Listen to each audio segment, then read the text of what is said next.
बार फिर से स्वागत है आपका हिमाचल डायरी के इस अंक में।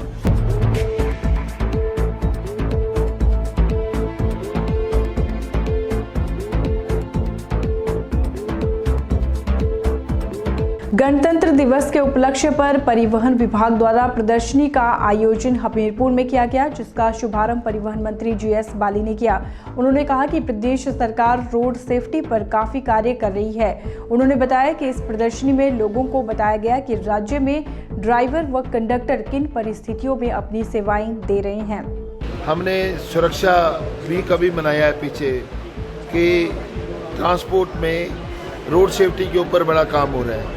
माननीय गडकरी जी जब से उन्होंने इनिशिएटिव ले रहे हैं, उससे पहले भी road safety is very important. तकरीबन 1.5 लाख लोग जो हैं हर वर्ष इसका शिकार होते हैं, उनकी मृत्यु होती है। इतने लोग दुनिया में कहीं किसी भी बड़ी से बड़ी युद्ध में भी नहीं मारे जाते। तो इसके ऊपर इतना बड़ा काम हो रहा है। हम लोगों ने भी एक HRTC से प्रयास किया है दर्शाने का इस एग्जीबिशन के द्वारा कि कितने डिफ़िकल्ट सर्कमस्टांसेस में HRTC के हमारे पदाधिकारी, हमारे अधिकारी, हमारे वर्कर, हमारे जो ड्राइवर कंडक्टर जो काम करते हैं, किन परिस्थितियों में काम करते हैं, ताकि आम आदमी को भी पता लगे कि इन परिस्थितियों में काम हो रहा है और कैसे हमें आगे रोड सेफ्टी करनी है। उसके ऊपर ये एग्जीबिशन लगाई गई है। मैं समझता हूँ सबको ये देखना चाहिए। गणतंत्र दिवस के उपलक्ष्य पर राज्यपाल आचार्य देवव्रत ने राजभवन में एट होम का आयोजन किया, जिसमें मुख्यमंत्री वीरभद्र सिंह और उनकी धर्मपत्नी व पूर्व सांसद प्रतिभा सिंह भी मौजूद रही। इस अवसर पर राज्यपाल ने कहा कि देश उन स्वतंत्रता सेनानियों व वीर सिपाहियों का ऋणी है जिन्होंने देश की आजादी के लिए अपने प्राणों का बलिदान दिया है। उन्होंने कहा कि ईमानदारी और समर्पण की भावना से देश की सेवा करना हम सबका दायित्व है। राज्यपाल ने सभी लोगों से आह्वान किया है कि प्रदेश व देश के विकास और स्वच्छ एवं स्वस्थ समाज के निर्माण के लिए एकजुट होकर कार्य करें। उन्होंने कहा कि प्रत्येक नागरिक का यह उत्तरदायित्व है कि देश व समाज की बेहतरी के लिए अपना भरपूर योगदान दें। सर्वप्रथम मैं आज भारतवर्ष के 68वें गणतंत्र दिवस पर आप सबको हार्दिक बधाई देता हूं, साधुवाद देता हूं। नंबर 2 पर आज जिन स्वतंत्रता सेनानियों और इस देश पर बलिदान देने वाले वीरों ने अपना बलिदान देकर हमें स्वतंत्र कराया और आज हम गणतंत्र दिवस के रूप में मना रहे हैं, ऐसे सभी वीर शहीदों को भी मैं अपनी ओर से और आप सब की ओर से उनको हार्दिक बधाई देता हूं, उनका धन्यवाद ज्ञापन करता हूं, कृतज्ञता प्रकट करता हूं। राजभवन के दरबार हॉल में आयोजित सांस्कृतिक कार्यक्रम के दौरान जगत वर्मा ने देशभक्ति के गीत भी प्रस्तुत किए।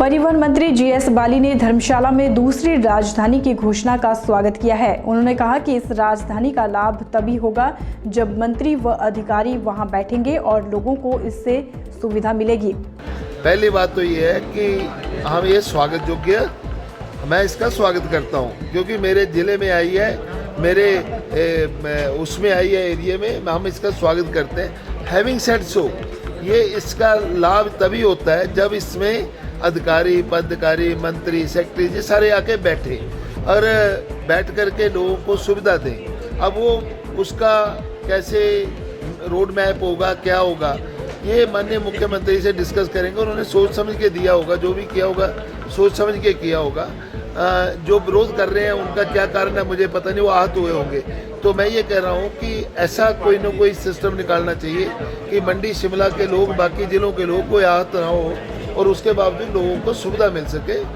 कांगड़ा ऐतिहासिक तौर पर बड़ा जिला है, आप लोग भी कांगड़ा के पहले हमीरपुर तहसील था, तो ये सारा एरिया एक ही है, चंबा तक एक ही है, सबको लाभ मिलेगा। मगर उसके लिए व्यवस्था क्या होगी, कौन लोग बैठेंगे, कौन से दफ्तर आएंगे, ये सारी बात चर्चा का और डिस्कशन का विषय।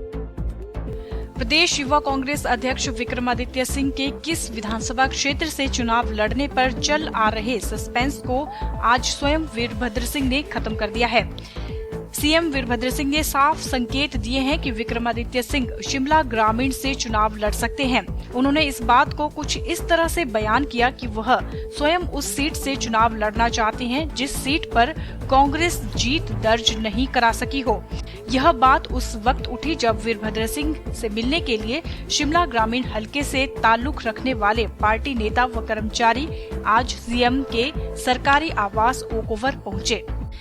सीएम वीरभद्र सिंह ने ग्रामीण हलके से आए नेताओं व कर्मचारियों से कहा, मैं उस सीट से लड़ूंगा जो सीट कांग्रेस ने अब तक नहीं जीती है। उसी दौरान वीरभद्र सिंह ने दोनों बातें स्पष्ट की हैं। और मेरा मैसेज मैं चाहता हूँ अब की बार मैं ऐसे चुनाव से लड़ूं जो चुनाव क्षेत्र कांग्रेस ने आज तक जीता ही नहीं है, ताकि मैं एक और सीट कांग्रेस के लिए और मैं अपनी जिम्मेवारी अगर आपकी इजाजत हो बिल्कुल आप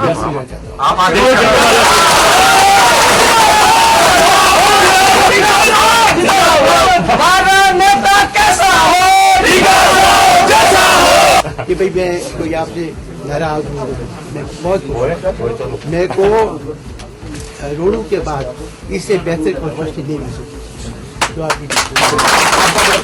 आपका जो ये शिमला ग्रामीण के लिए मेरे दिल में वही आदर, वही सम्मान, वही प्यार, वही अपनेपन का अनुभव है जो मेरे अपने घर की कोशिश से होता है। वीरभद्र सिंह इस वक्त शिमला ग्रामीण के विधायक हैं। सीएम ने इसी बैठक में कहा कि विक्रमादित्य सिंह शिमला ग्रामीण से विधानसभा सीट से अगला चुनाव लड़ेंगे। बैठक में सीएम ने कहा कि वे उस सीट से चुनाव में उतरेंगे जो सीट अभी तक कांग्रेस जीत नहीं सकी है। बैठक में ब्लॉक कांग्रेस कमेटी के अध्यक्ष चंद्रशेखर के साथ साथ प्रदेश युवा कांग्रेस अध्यक्ष विक्रमादित्य सिंह भी मौजूद थे। वहीं उन्होंने हमीरपुर और सिरमौर जिला का उल्लेख करते हुए कहा कि वे उस सीट से लड़ेंगे जहां से कांग्रेस अभी तक चुनाव नहीं जीती है। आने वाले समय में यहां नए समीकरण बनेंगे। सीएम ने शिमला ग्रामीण में चल रहे विकास कार्यों को लेकर आज बैठक बुलाई थी। आज के बुलेटिन में फिलहाल इतना ही। मोनिका ठाकुर को दीजिए इजाजत। नमस्कार।